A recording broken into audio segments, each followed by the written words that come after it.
Hello! Meron kasing sinabi si Manang Aimee. Ito yung sinabi niya, "Walang bumababa sa tao, walang proyekto, walang programa, walang kaayusan, wala ring suportang pang-agrikultura o pagkain, hanggang sa gabinete lang ang lahat. Puro drawing lang.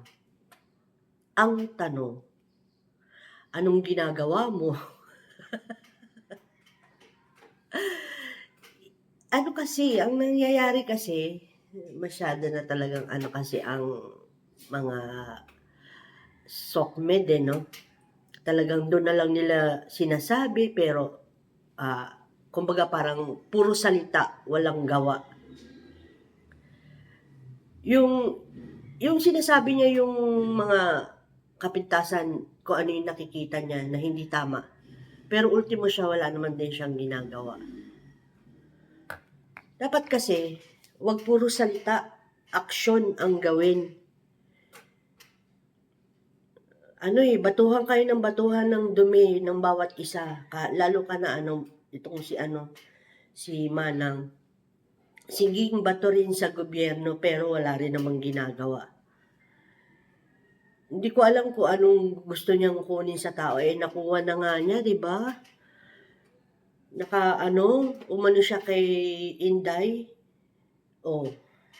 Nadala din siya. Umalis siya dun sa poder ng niya, kapatid niya. Ano nangyari sa kanya? Di ba? Nanalo siya. Ngayon, ngawa na naman ng ngawa. Nagpunta pa ng dahig. Hindi ko alam kung anong gusto niyang palabasin eh. Mabait na may konting maldita. Ganun ba yan? Hindi kasi lang, puro siya salita. Meron pa siya mga sinasabi noon na Araneta tsaka Romualdez daw ang ng presidente. Tapos ito naman ngayon. Tapos nagpapakita siya ng malasakit doon sa pero wala naman siyang ginagawa. Yung ginawa niyang tulong na nagpa-hearing siya sa Senado, wala din naman nangyari doon.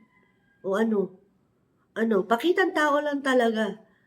Kaya gising-gising na talaga kayo. Kami nagising na kami. Hindi ko nga maintindihan bakit yung iba napapansin yung gustong matuloy yung impeachment ni Sara pero hindi nila nakikita yung mga bilyon-bilyon talaga na nakukuha ng iba. Di ba dapat kung lilitisin yung isa, dapat lahatin nyo para maging patas kayo. Manang Aimee, wag puro salita, dapat gawa-gawa. Wag puro pakitang tao, dapat may resulta.